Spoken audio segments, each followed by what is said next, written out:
Olá, muito boa tarde. Você que nos acompanha aqui no site Notícias Agrícolas, estamos de volta com os nossos boletins. O destaque neste momento é para o setor sucroenergético. A gente vai falar um pouco em relação às movimentações do açúcar bruto lá na Bolsa de Nova York, saber um pouco mais em relação às atualizações aqui para as negociações aqui no Brasil também, saber um pouco sobre o etanol, né? Essa safra 2021-22 de cana-de-açúcar que tem sido bastante impactada pelas questões climáticas, né? E que tem merecido bastante atenção, principalmente por conta dessas questões aí que tem impactado fortemente a produção.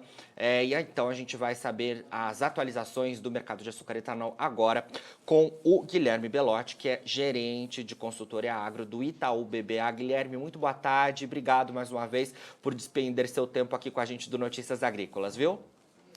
Boa tarde, Jonathan. É um prazer estar aqui com vocês.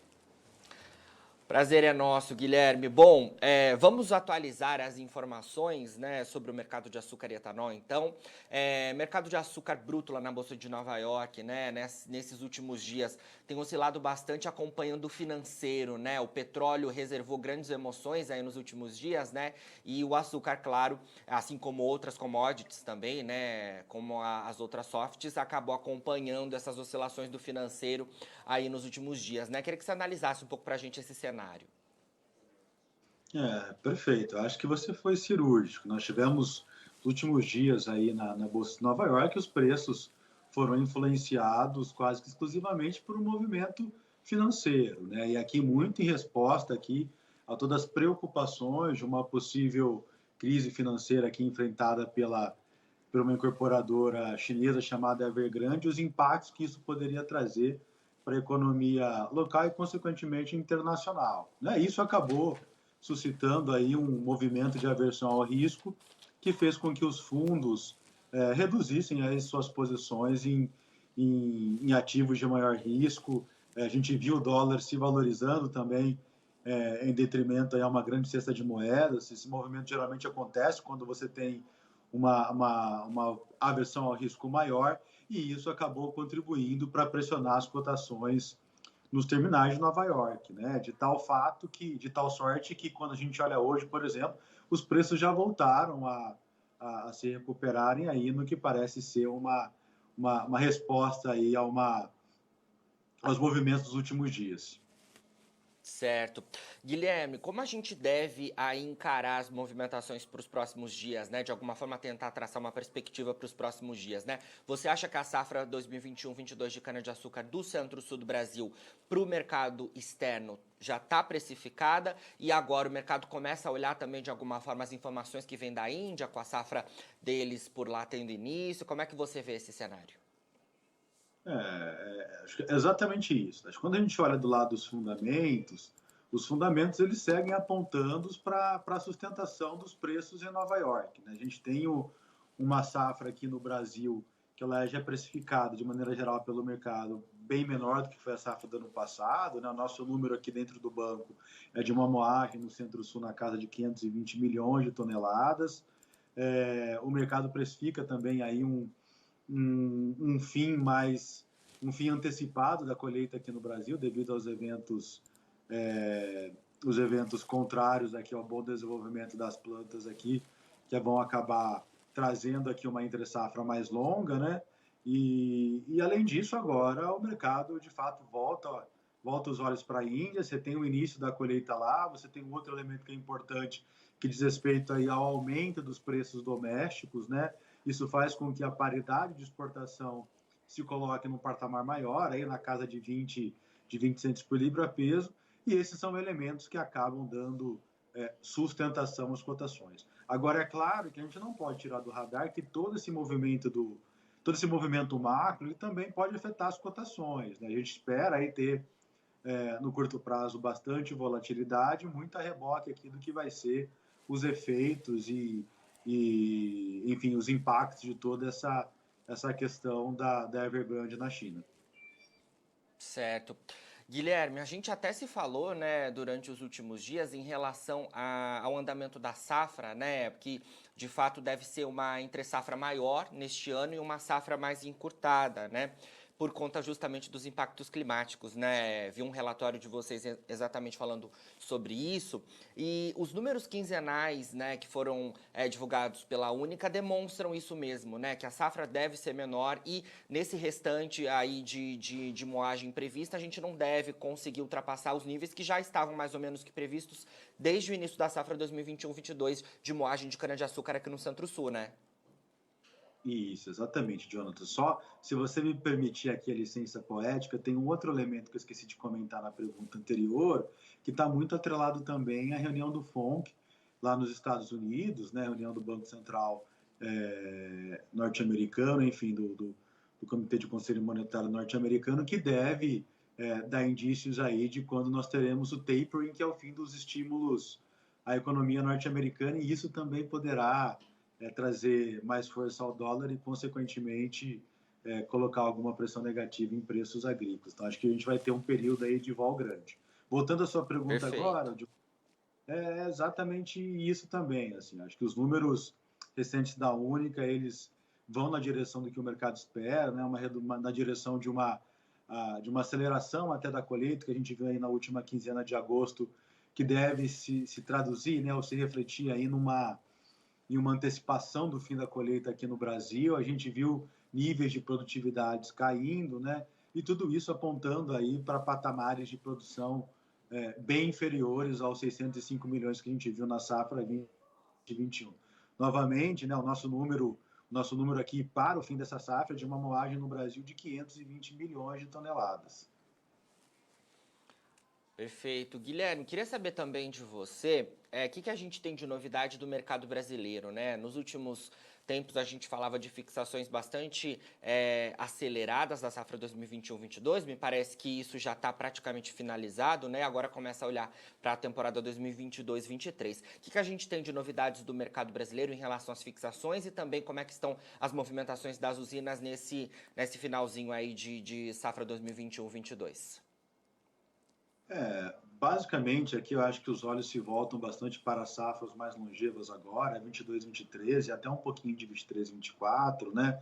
É difícil aqui para nós estimarmos o percentual de fixação das usinas como um todo, mas a gente tem observado alguns movimentos de fixações, ou pelo menos das usinas lançando mão de ferramentas que garantam aí um piso de preço, porque nós tivemos aqui um movimento que foi bastante favorável do ponto de vista de cotações, né? Nós tivemos aí aumento dos preços em Nova York nos últimos, a gente olhar o último mês aqui, combinado com uma taxa de câmbio futuro que acaba se beneficiando do aumento da curva de juros futura também, que propicia aí uma fixação de preços em reais, aí na casa de 2.300, 2.400 reais por tonelada, que são patamares de preços poucas vezes vistos aqui na história do setor sucroenergético, né? E por mais que nós tenhamos aqui um aumento dos custos de produção já contratados, a gente tem visto aqui os players lançando um monte de ferramentas aqui de hedge, né, de gestão de risco, que os possibilitem pelo menos garantir esses pisos de cotações. E o etanol anidro, Guilherme, segue sendo o grande destaque nesta safra 2021-22, nesse finalzinho? O que a gente tem de informação? A paridade do etanol sobre a gasolina continua, né, bem acima dos 70% em todo o Brasil, né, segundo dados da ANP, e por enquanto ainda não tem nenhuma sinalização de quando isso deve ter alguma mudança, né? Em relação ao etanol anidro, o que a gente tem para falar? Não, aqui, Jonatas, o que nós temos é um cenário de aumento de combustíveis de ciclo Otto, né, aqui no Brasil este ano. E como você mesmo disse, né, as paridades hidratado com a gasolina têm deixado a gasolina C muito mais competitiva em relação ao hidratado. E isso tem feito com que o consumo de gasolina C cresça ainda em patamares superiores ao total quando a gente olha a matriz de combustíveis de ciclo Otto. E o que o setor tem feito para fazer frente a esse aumento do combustível, pelo aumento da demanda de combustíveis, aumento da demanda de gasolina C, né, que tem 27% de anidro, a gente viu o setor aqui preconizando, sim, a produção de anidro, né? Por isso que quando nós olhamos aqui os números divulgados de produção aqui no Brasil quinzenais, a gente vê aqui uma redução da produção de hidratado e a produção de anidro ainda se segurando justamente para fazer frente a esse aumento de consumo. Perfeito, Guilherme. Muito obrigado mais uma vez pela sua participação aqui no Notícias Agrícolas, viu? Trazendo as informações aí do Itaú BBA para a gente em relação ao setor sucroenergético. Mais uma vez agradeço a sua presença. Sempre que tiver novidades, pode contar com a gente por aqui, viu?